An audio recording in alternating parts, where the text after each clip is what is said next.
I'm opening the work session, thank you, September 10th.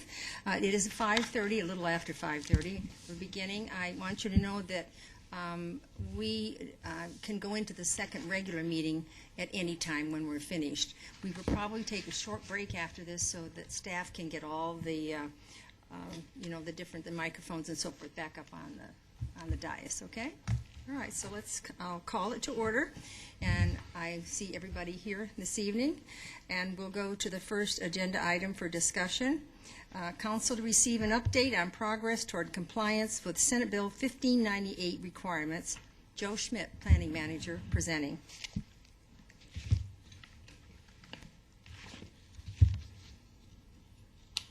Good evening, Mayor and Council members.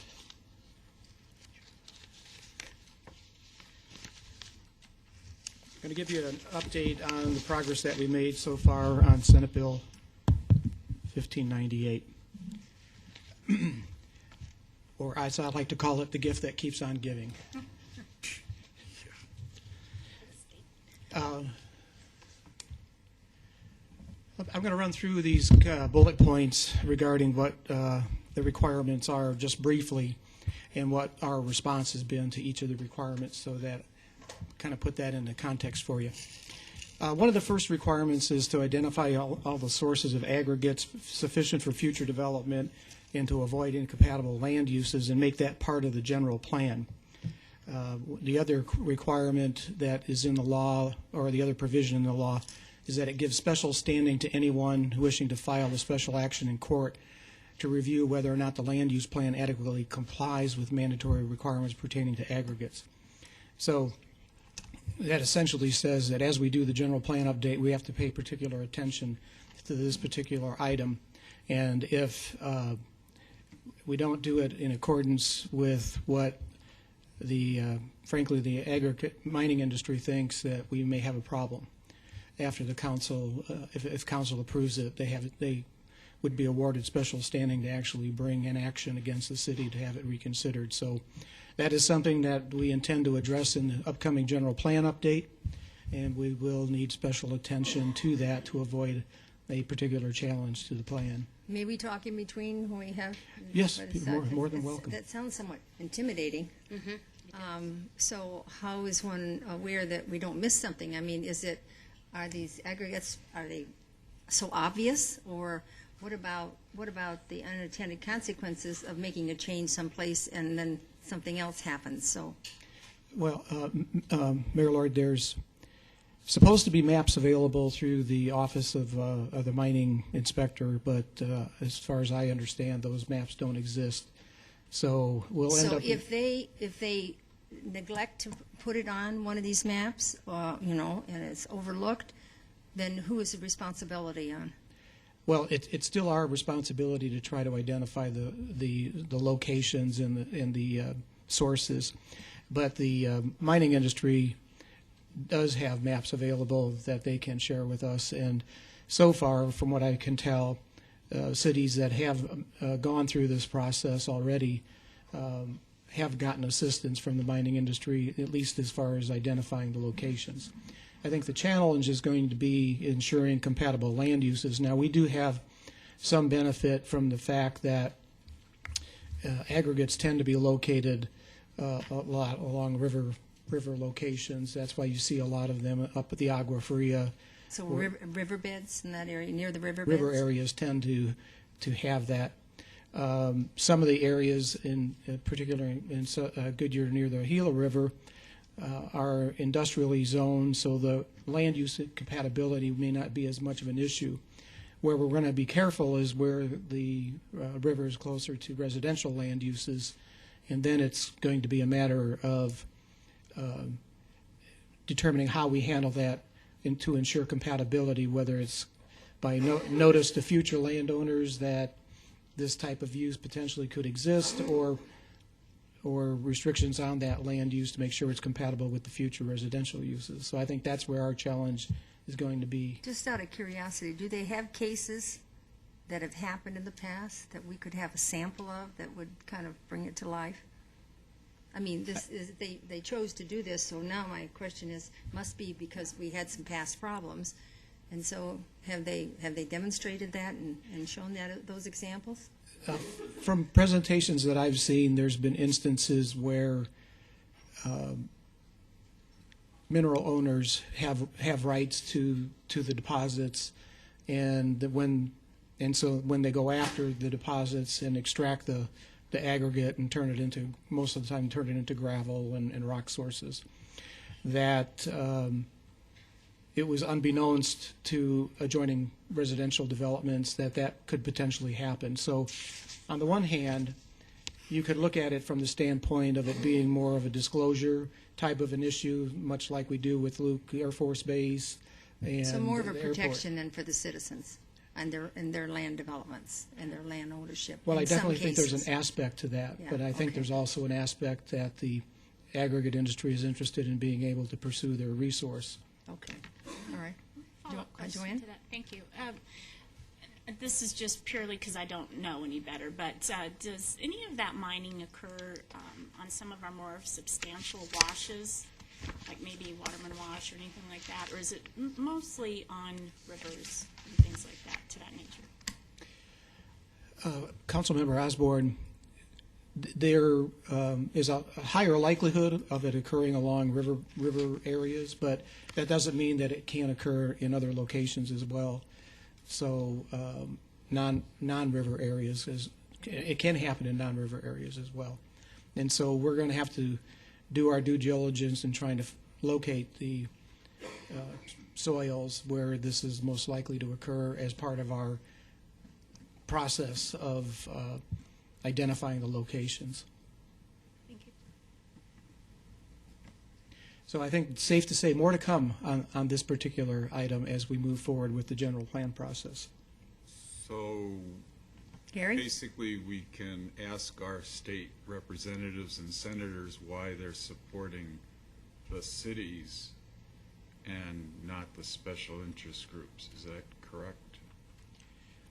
Councilman Gelser, I think in this particular instance, they favored the mining industry based on the argument that they need to be able to access the resource so that they can support construction industry as well in growth. And so I think that carried a lot of weight in the argument. And the city of Goodyear has put impediments on the mining industry in the past. You've worked here for a long time. Can you elaborate on any examples of impediments that we have placed on the mining or aggregate industry, other than truck routes? We require a special use for extraction of aggregates, and to my knowledge, we've really only had one application, and that was an instance where the mining actually started before they got their proper permits, and there was at least the appearance of a misunderstanding that they thought they were exempt from the requirements, and that activity has since ceased. Okay. We have not had any other applications, so we don't really have a track record to say that we've been unaccommodating. Well, that's very good to hear, and it gives confidence to the city council that we will be proactive in dealing with the special interest group, otherwise known as mining and aggregates. Sherry? I have a question. It kind of piggybacks on what Gary was just saying. This doesn't prevent us from making, like he said, the truck routes, the ingress or egress and those type of restrictions, does it? Or does this give them full? No, Councilmember Loretana. No, I think the requirement is that we take them into consideration, and basically don't exclude them. I think that's the message that underlies the legislation. But we could make the ingress or egress to the It areas doesn't- that aren't excluded, like not through neighborhoods around, and even though it's maybe more inconvenient for them, we're not going to get hammered on something along those lines, are we? No, I don't. I think we still reserve the right to regulate. It's just a matter of that we can't ignore them. Any other questions? Go ahead. Okay, moving on to the second major provision. And actually, I apologize. I neglected to put this one in the staff memo, but I'll touch on it briefly tonight. And that is providing notice to utility companies during design of a public works project to minimize or eliminate the need for relocation of utilities or to minimize the expense of such utility relocations, and minimizing the reconstruction or modification of utility facilities after a project has been completed. Our response to that has been just fine. The engineering department had already required certification on all public works plans that the utilities have been consulted, and that no objection forms had been obtained from each utility. So I don't believe that we've had a problem in that respect, but apparently others must have in the past because now it's part of the law. So we don't foresee that one causing any substantial problems. This one is the requirement that unannounced inspections by city personnel must be conducted in a certain manner, and I've touched on this previously, that they have to present ID, they have to state the purpose and authority for the inspection, they have to disclose any fees that are being charged, they have to allow the owner to accompany them on the inspection, they have to disclose if the conversation's being taped during the inspection, they have to advise everybody that is at the inspection that any statements they make may be included in the report, and they have to provide the owner with contact information if they have any questions after the inspection, and also advise the owner of any appeal rights, if there's anything found in the inspection and what is their recourse for appeal. And then they have to provide the owner with a copy of the inspection report, either at the inspection or within 30 days of the inspection. So our response to that is we formed an internal city committee that developed a procedure that can be used unannounced inspections, and the procedure was implemented by the July 1st deadline. I did want to point out that this requirement of announcing the inspection and having the property owner accompany the inspector does not apply to criminal investigations, so we don't have to worry about that. And it also doesn't apply to requested inspections, and that basically is what a building permit inspection is, so that you get the permit and you start to do your work, and as you proceed through the process and reach certain milestones, you call for the inspection. And so there's a specific exception in this law that allows building permits to be excluded from that requirement. And then we also changed the city code in June for engineering inspections in the manner that those inspections had been done, so that it too could fall under the exclusion for requested inspections. So I think at this point we're up to speed on those requirements. You have a question? Yes, Wally? You're talking about inspection. Are these yearly inspections? Are these just inspections to buildings that are already completed? Are these businesses or home builders or what? Councilmember Campbell, as I just mentioned, it would not apply to building permits where construction is going on because they request those inspections. So this would be an unannounced inspection, maybe by a code compliance officer where they may have gotten a complaint and they want to go on the property to investigate the complaint, or it could be by a fire inspector doing an annual inspection where they have, when they go on the property now, they have to announce that they're there and do basically this, all the disclosure that's required under the new law. But they could still make an unannounced inspection. They just have to make sure the owner is there and all of this other stuff is there, right? Or do they go and make an appointment? Fire makes an appointment with Target to do their They will inspection. generally contact the owner before they show up so that they can make sure that the process goes a little more smoothly. Okay. Gary?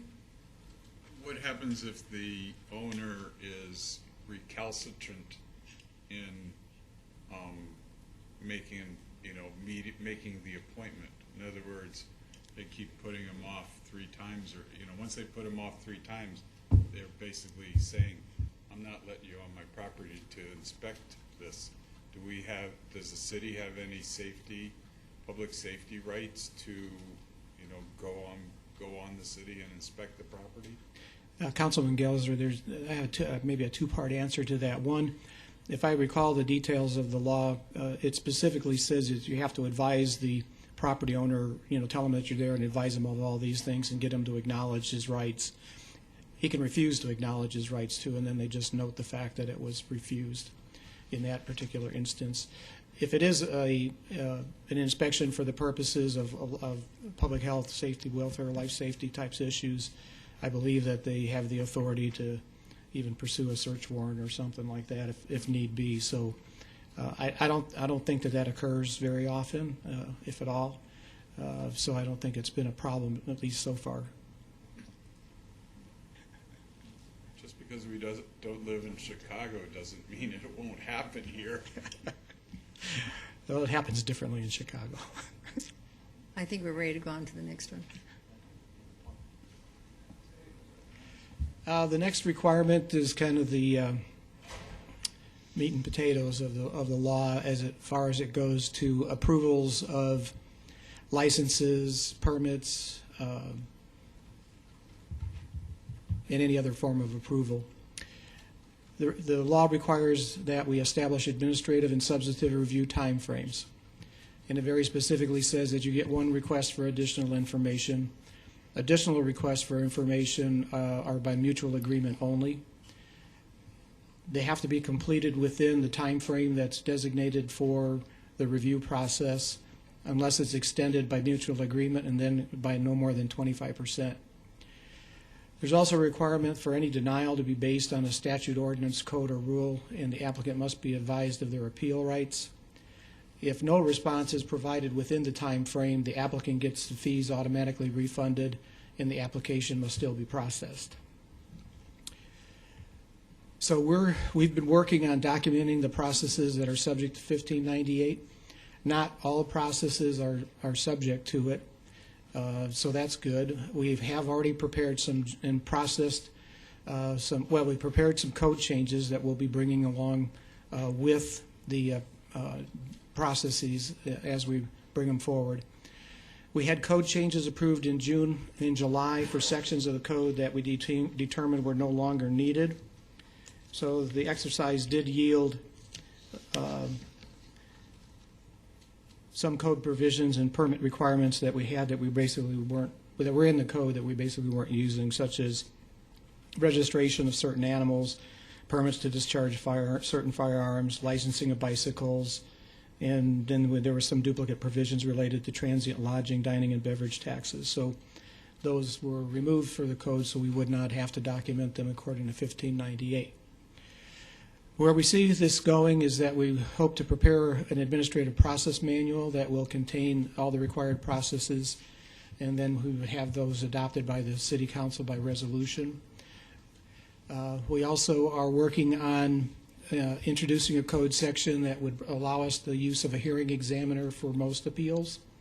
Those are appeals that aren't already designated going to, say, a board or a commission. There are the the Board of Adjustment already functions in certain roles with respect to the zoning ordinance appeals and variances that would stay in place. And then the newly created board for building code type appeals would also still stay in place. We wouldn't propose changing those. But other ones that don't go already designated to go somewhere, we would likely make them eligible to go to a hearing examiner.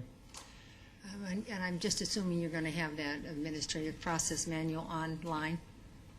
Oh, yes, it would Okay. definitely be available online. right. And then the last bullet point is that we expect to see some changes to the zoning ordinance, and we'll plan to take those to the Planning and Zoning Commission before we bring them to the City Council. Gary? How are plan reviews that planning and zoning handle? Because oftentimes there's first submission, send back a bunch of comments, answers to most things, then there's a second send back out, and then a third, sometimes even a third send back out of, you need to clarify this point, this point, this point. How is it going to affect that process? Well, Councilman Gelser will be doing things in a manner similar to what we've been doing, except now we're going to have to pay attention to the overall time frames in terms of This is 25%. for the So, yeah. substantive review. We'll have to keep an eye on the clock for the maximum amount of time it takes to get things completed. Now, I think If the applicant does not answer the questions that we want responses to, is there a liability on the applicant's place, or do we get a waiver on the fact that they didn't, they only answered 12 out of the 13 questions and left the most important one blank? There's, to the best of my knowledge, there's no provision for a waiver, but I think we'll, with applicants that are trying to get their project through and trying to get the thing done in a proper manner, we're going to be able to work with them within the review steps that we've been allowed. Okay. Let me, and this makes me think of a point that I definitely want to make tonight, is that this is not the same thing as cycle times. Our cycle times are what we try to do to turn projects as fast as we possibly can. This is the total opposite direction. It's setting parameters on the outside end of, frankly, the worst case that you might have to process. And so it's ironic that at a time where we're trying to improve processes and make them go faster, that we've been stuck with trying Something now to set slower. outer limits. But it's time we probably could have been better spent on refining our other processes. But I think we're going to be able to work within the parameters, and we're just going to have to keep an eye on the ball, so to speak, to make sure that we never get to the point where we run out of time.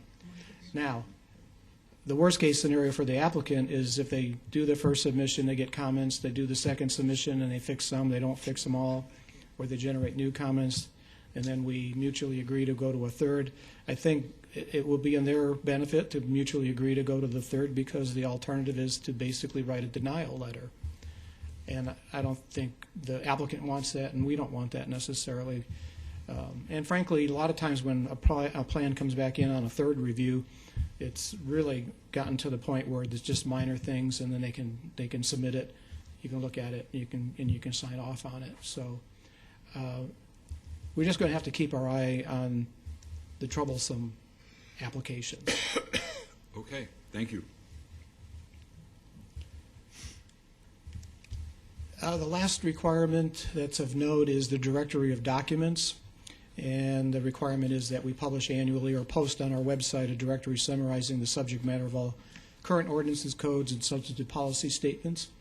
And then copies of the documents must be kept in one location. They must be available and open for inspection. And so we've been accumulating copies of all the documents, basically electronically, because we intend to put it on our website electronically. Paper copies, I believe, are on file with the city clerk's office for anyone so inclined, but the goal is to have electronic versions available.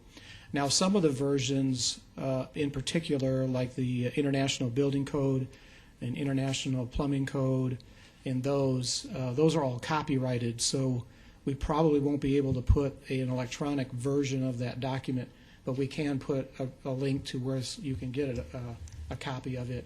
And then the paper copies are always available at City Hall. Mm-hmm. And we'll make it abundantly clear that those are available for inspection that way. And lastly, I thought I'd give you a heads up on a couple of potential issues that are looming, besides the December 31st deadline, which we're definitely trying to hit. Processing of stale cases. We do have some cases out there that have been hanging around for a while. There's not been a requirement for cases to move forward. It's interesting that the underlying premise of Senate Bill 1598 is that once a case starts or an application's filed, they want to move it through as fast as possible. Well, that's not always the case. There's sometimes where it gets to a point where either because of something on the applicant's part or something on the city's part, where maybe there isn't an easy answer to some of the questions that need to be resolved, the case stalls. This time In the frame, case that the applicant does ask you to hold off, and they do purposely stall it. Then it's a potential. Where's the penalty go? I'm sorry, where's the penalty Well, go? what happens after that? Well, at this point in time, nothing. Nothing. It's the question is whether or not we're going to continue that practice going forward, or whether or not we're going to require them to see their applications through to completion. Okay. All right. Bill? Joe, that particular piece sounds like it may result in some new constraints for applicants, the timeframes, et cetera, that it could ultimately result in, I'm guessing, an increased number of either outright refusals or denials or whatever the term is that we turn somebody down. Are we prepared to fully document based on the state's requirements? This, you kind of left us no choice but to. Is that kind of in the works? Because what I would hate for us to happen is we have worked so hard for the last year and a half or longer to get over or to make ourselves more quote-unquote business friendly, and now somebody rolls in with this great idea, but they're running through some bumps along the road, and we're trying to work with them, but we run up against this now new statutory time constraint that we have to basically deny their application and make them start all over again. Well, we're not denying it. We're being told we have to deny it. So are we prepared to, as I've said before, push that burden where it belongs to the state legislature and not let them know that that's I guess a that's city what of I Bridgeport? meant about the penalty. Yeah, maybe I was. That's what I was trying. I didn't articulate quite as well as you. Well, I'm not sure that I am So- either. But does that make? No, Does everyone I- go with that? Yes, I definitely understand where both you and the mayor were going with that, Councilmember Stipp. Unfortunately, the consequences of some of state-imposed requirements don't always seem to go back to where they originated. And the concern we have on a staff level, and I want to make it sure that make it clear of what I'm trying to say, is that right now, if someone submits something and the clock is ticking on us, and then we return comments back, they could basically sit on those comments for time immemorial, but we're supposed to keep track of the clock. And so one of the things we've been talking about doing is introducing a time limit that they have to return the thing so that we can make sure we keep track. Because if we lose track of the clock, we lose the fees, and that's a penalty for us. And so we're trying to be careful, but we don't want to be unduly restrictive. We want to make sure that we give them a reasonable amount of time to respond to comments too. So that's why I cited it as a potential issue. Depending on how we handle it, it may be something that causes some concern. So we Jerry? want to be careful with it. I just want to clarify, because I think we're all thinking the same thing. So if I either don't return my comments or you ask me for additional information and I just don't get it to you, can the city then deny that? Does that fall into one of the categories you listed without causing that penalty to take effect? Because it's the applicant's fault for not complying. It depends, Member Loretano, it depends on how we set it up. I mean, we could set it up so that they submit and we give them comments back, and then the clock is suspended while they are making their revisions. But if we don't put a time limit on it, they could let it languish for a year. So if we don't put a time limit on it and they don't either give us the secondary information we want, if we don't have that time limit on it, they can come back and say, well, now you have to waive my fees. I don't think that that's an automatic, because the clock starts and stops upon receipt, stops and is suspended while it's been returned to the applicant. Okay, so it stops while it's sitting with them. So if they just sit on So it for a while, they could sit on it forever. they can't come back. As our ordinances are currently structured. And what I am suggesting to you is that we may not want to have that just sit out there forever. Sitting out there, yeah. Okay. To have a time frame. And because we got to keep track of the time, and we don't want to lose track of the time, and that's a good way to lose track of it when you've got them hanging out there for years on end. Bill? Yeah, Joe, I think if we have an opportunity to clearly state pursuant to SB 1598 or whatever, that we clearly show the applicant who's responsible for this little nonsense, I would hope and suggest that we push that and make that clear to the applicant that this is not a city requirement. This was a requirement forced upon us, similar to when we talked about with the issue with water that got resolved, was the increased water fees. We had talked about this is a state-imposed fee, and we wanted to clearly push it to the state as their responsibility. They're taking these actions and they're forcing us to do this work, and then we're just going to sit back and take the beating for this quote-unquote overregulation when it's not us. So from my perspective, and obviously don't speak for everybody else, but if we have an opportunity to place the blame where it belongs, I'd like us to take advantage of that. Molly? My question is regarding the processing of the stale cases. Will they get a new time limit?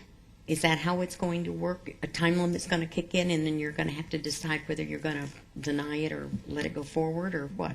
Yeah, that is one of the things, Council Member Campbell, that's one of the things we're looking at is on these stale cases, whether or not we give them a certain period of time and under which that they can reinitiate their case and start the clock, rather than just hanging out there forever. There are a couple of cases, though, that have been filed, which unfortunately are rezoning cases and an annexation case, which we had hoped on the initial review of Senate Bill 1598 wouldn't be subject to it, but on advice from council that I guess we were stuck with putting timeframes on rezoning cases and annexation cases as well. But this is where the applicant has tens of thousands of dollars in application fees invested. So Yeah. Will we have to give the money back to them then? not necessarily, only if they can't process it within a timely manner and we end up denying it. Okay. We wouldn't, and that would be without refund. Okay. Gary? This is for the city attorney. Is this something that we could put in a city ordinance? So, especially about these stale cases and the time limits, so that it's in our code, and therefore everybody knows what the rules of the playing field is?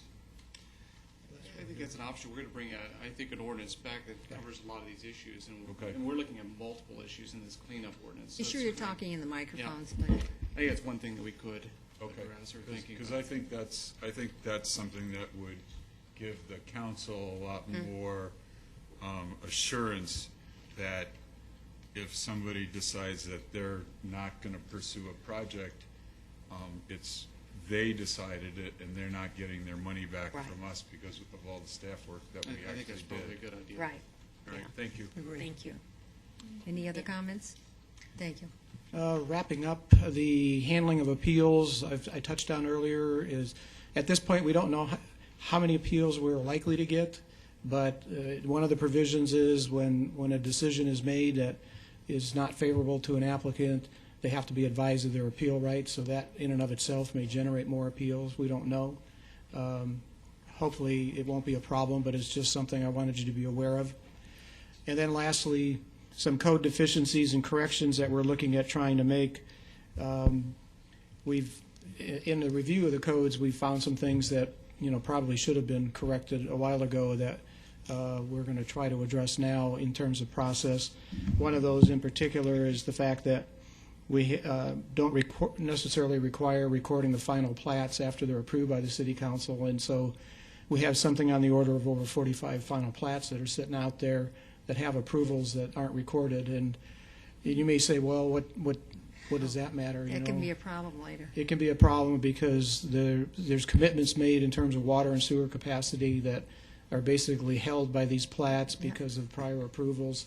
And so we would like to amend that portion of the subdivision regulations to make it clear that when you bring a final plat for final approval, it's because you want to record it and move forward, not just so you can sit on it and hold it. We have some plats that are over 11 years old that are sitting out there. Oh, yeah, we do. And that was one thing I was thinking about, was in the heyday of planning and zoning days, the three of us actually were on all the massive amounts of plats and different things that were coming through that I know that just in the last 2 years you've kind of slowly been starting to go through just to see, so many of them had so many years before they were to expire, they were supposed to have done something, just kind of the cleanup of it all. I New would ownership- imagine there's new quite ownership. quite a few out there. Well, there are some that probably are at risk because of their development agreements expiring. So Right. there's probably something on the order of maybe a dozen of the 45. But then the others, they'll hang out there until the development agreement is expire. The one that's 11 years old has got 4 more years. So until the development agreement expires. But Yes, Wally? May I ask, could we, if we're doing this ordinance, could we put language in that says that the 45 that are sitting there or whatever are going to have a time frame to record, or do we have to grandfather them in? I believe, Councilmember Campbell, we're going to have to grandfather them in. I think we got a Prop 207 issue that we probably can't take it away from them, but we can certainly stop it going forward. Okay, good idea. That basically concludes my presentation. Just to let you know that we're working on it diligently, and there's more to come in the upcoming months. We appreciate it. Well, Wait.